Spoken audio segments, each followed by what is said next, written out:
আসসালামু আলাইকুম। আজকে আপনাদের দেখাইমু আমি আমার 2500 মুরগির শেড ঘর। নতুন একটা শেড ঘর তৈরি করছি, এটা সম্পূর্ণ কিলা কিতা করছি, কিতা কিতা আনছি সব দেখবা আপনারা। প্রথমে আমার এখানে পর্দা লাগাইছি, আমি এটা নিচ থাকি সিস্টেম করছি। অনেকে আছে উপর থাকিয়া এটা সিস্টেম উপরে বাদে আর নিচ থাকি বলি বলি তুলে। আমার এটা সিস্টেম হয়েছে নিচ থাকি বানছি এবং ভিতরে থাকিয়া টানি। যখন বৃষ্টি আইব হঠাৎ করে বাইরে যাওয়া যায় না, কিন্তু ভিতরে থেকে দুইজন থাকলে এরকম টানি টানি তুলতে পারবো। এটা খুব সহজ সিস্টেম, নতুন পদ্ধতি। এটা আমার একজন ডাক্তারের পরামর্শ অনুযায়ী এটা করছি আমি। পর্দাটা খুব সুন্দর হয়ে ফিটিং হয়, এটা নামাইতেও খুব সহজ, তুলতেও খুব সহজ, এটা কোনো কষ্ট কম হয়। 4টা স্ট্যান্ড ফ্যান আনছি আমি, এগুলা সিলিং ফ্যান লাগাইছি না, কারণ সিলিং ফ্যানের অনেক সময় ছালোর গরম তাপমাত্রাটা নিচে মুরগিদের দেওয়া দেয়। সুতরাং স্ট্যান্ড ফ্যান এগুলা নিচে গ্যাসটাও বাইরে বা করে, আর এটা খুব ভালো। এটা আমাদের ডাক্তারের পরামর্শ অনুযায়ী আমি 4টা স্ট্যান্ড ফ্যান আনছি।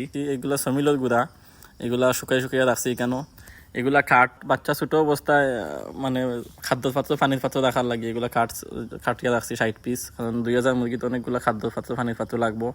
এগুলো হচ্ছে পানির পাত্র। 2000 মুরগির লাগিয়ে আমি খাদ্য পাত্র আনছি বড় 70টা, ছোটো আনছি 40টা, পানির পাত্র সেম, বড় আনছি 70টা, ছোটো 40টা, আরও লাম্পাটে আনা লাগছে আরও 30টা। তো এরকম আমার খাদ্য পাত্র পানির পাত্র এগুলো প্রায় আমি আনছি 25,000 টাকার। তারপরে এগুলো হয়েছে গিয়া বোর্ড, জিপসন বোর্ড, মানে জিপসন বোর্ড যেগুলো আছে ফ্লাই বোর্ড আর কি, এটা প্লাস্টিকর, এগুলা খাটিয়া বোর্ডিং রানিং লাগে এগুলা আনছি 7খান বোর্ড দিয়ে আমি 3 অংশ করছি।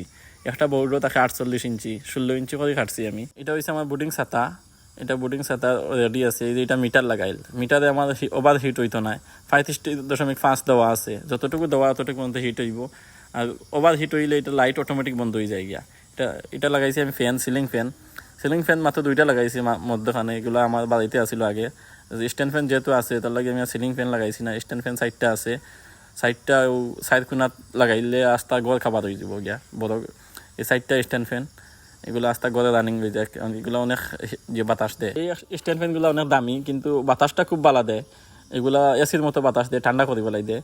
এগুলা মুরগির লাগে খুব ভালো, কারণ এগুলোর মাঝে গ্যাস থাকতো না, যে এমোনিয়া যে গ্যাস থাকে একটা মানে মুরগির নিচে, এটা থাকতো না, এটা বাইরে বাকরি দেয়।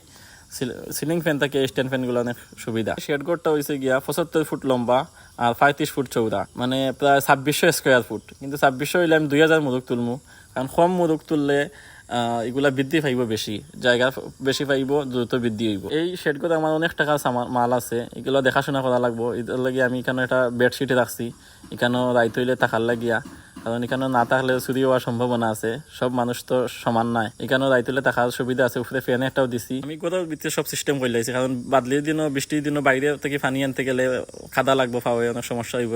তাই ঘরের এক সাইডে দিয়ে কোনাবাই আমি পানির লাইন করে লাইছি, যাতে পানির সুবিধা হয়, বাইরে থেকে পানি আনা লাগে না, ঘরের মধ্যে টেপ দিলাইছি। আমাদের এই 2500 ব্রয়লার মুরগি শেড ঘরটা সম্পূর্ণ রেডি, বোর্ডার থেকে ধরিয়ে সব কিছু রেডি। খুব শীঘ্রই বাচ্চা তুলে দিব, আপনারা দোয়া করবা। আর আমার ভিডিও এতটুকু পর্যন্ত, এত সময় ধৈর্য ধরে ভিডিওটা দেখার জন্য আপনাদের ধন্যবাদ। সবাই ভিডিওটা শেয়ার দিবা, লাইক করবা আর আমার সাথে থাকবা। ওকে, ধন্যবাদ, সালামু আলাইকুম।